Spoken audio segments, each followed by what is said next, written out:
हरिओम। जय श्री कृष्ण। राधे राधे सभी भक्तों को। कार्तिक मास के महात्म्य का छठा अध्याय।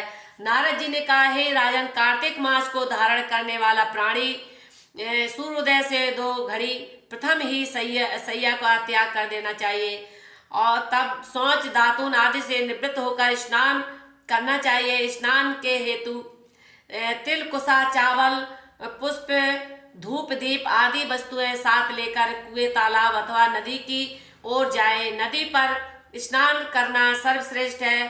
संगम अथवा तीर्थ में स्नान करने से अधिक फल प्राप्त होता है। स्नान करने से भगवान विष्णु का मन में स्मरण कर दान का संकल्प करे और तीर्थ तथा इष्ट देव आदि का प्रथम अर्घ दे। अर्घ देते समय कहे कि हे कमल नयन प्रभो, हे क्षीर सागर शयन करता भगवान, मैं आपको बार बार नमस्कार करता हूँ। हे ऋषिकेश, आप मुझ पर प्रसन्न हो और मेरा अर्घ स्वीकार करें। आपने वैकुंठ लोक, प्रयाग अथवा बद्रिकाश्रम में जहाँ भी आपने मुनि जनों, वेदों और यज्ञों को स्थापित करके विष्णु पद निश्चित किया, वहाँ समस्त देवतागण मेरी रक्षा करें। हे पुरुषोत्तम, हे जनार्दन, हे देवेश, हे दामोदर, मैं आपको बारंबार स्मरण करके ही इस जल में स्नान हेतु प्रविष्ट होता हूँ। आप कृपा कर के स्नान से मेरे पापों को नष्ट करें। हे हरि, हे विधि विधान से कार्तिक मास का सेवन कर रहा हूँ। मैं विधि विधान से कार्तिक मास का सेवन कर रहा हूँ। कृपा कर आप राधा जी सहित मेरे अर्घ को अंगीकार करें। हे दैत्य संहारक कृष्ण, आप प्रसन्न चित्त मेरे अर्घ को स्वीकार करें। इस प्रकार प्रार्थना करके व्रती गंगा जी भगवान विष्णु, भगवान शिव, सूर्य देव आदि का स्मरण कर नदी जल में प्रविष्ट हो और नाभि तक जल में जाकर प्रसन्न होकर स्नान करें। गृहस्थ को चाहिए कि वह स्नान से पहले शरीर पर आंवला, तिल आदि का चूर्ण मले। विधवा स्त्री तथा सन्यासी को तुलसी कीचड़ की मिट्टी मलना चाहिए। गृहस्थ को चाहिए कि वह सप्तम, अमावस्या, सप्तमी, अमावस्या, द्वितीया, दशमी तथा त्रयोदशी को स्नान से पहले आंवला या तिल को न मले। जब शरीर पर लगा हुआ लेप धुलकर स्वच्छ हो जाए तो व्रती को बस मंत्र द्वारा स्नान करना चाहिए। शूद्र तथा स्त्रियां वेद मंत्र से स्नान ना करें, उनको पुराण के मंत्र से स्नान करना चाहिए। स्नान करते समय व्रती इस प्रकार कहे कि जिस भगवान श्री हरि देवताओं की भक्ति से प्रसन्न हो मत्स्य रूप धारण कर उन पर अनुग्रह किया था, वही मत्स्य भगवान मुझे पवित्र करे। भगवान विष्णु की आज्ञा से देवराज इंद्र समस्त देवताओं सहित मेरी रक्षा करे। वेद, बीज, मंत्र, यज्ञ, तप आदि मेरी रक्षा करें। कश्यप आदि श्रेष्ठ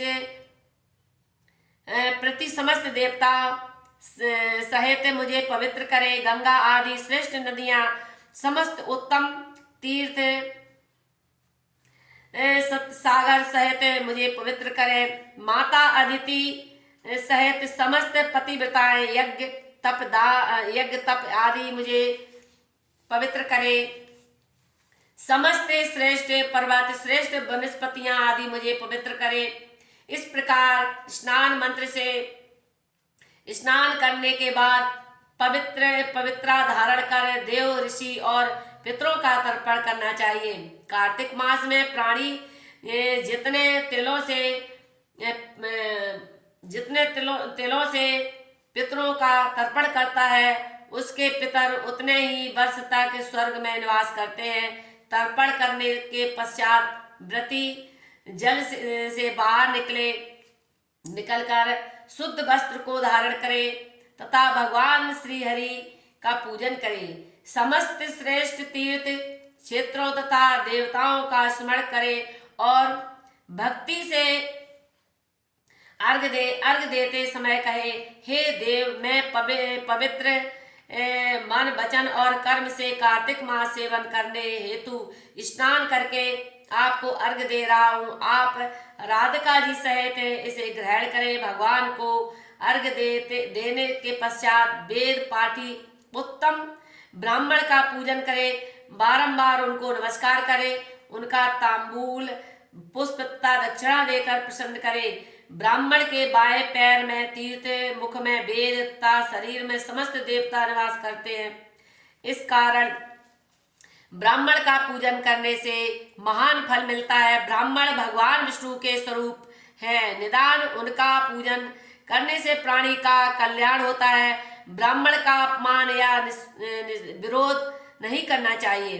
ब्राह्मण के पूजन के बाद तुलसी पूजन करें, तुलसी जी की प्रार्थना करें और कहे, हे वृंदे, ऋषि मुनियों ने तुमको सर्वप्रथम पूजा है, श्रेष्ठ देवताओं ने तुमको तुम्हारी उत्पत्ति की है, भगवान विष्णु को तुम सर्वाधिक प्रिय हो। हे तुलसी, तुम मेरे पापों को नष्ट करो। तुलसी पूजन के बाद व्रती को चाहिए कि वह भगवान को पवित्र कथाओं को पढ़े, पुराणों का श्रवण करे। इस प्रकार कार्तिक मास का निष्ठा पूर्वक सेवन करने वाला प्राणी भगवान को प्रिय होता है। उनके समस्त रोग, पाप आदि नष्ट होते हैं। भगवान विष्णु की कृपा से उसे उत्तम बुद्धि और पुत्र एवं धन की प्राप्ति होती है। हे राजन, कार्तिक मास के समान उत्तम फल देने वाला और कोई व्रत नहीं है। जय श्री कृष्ण।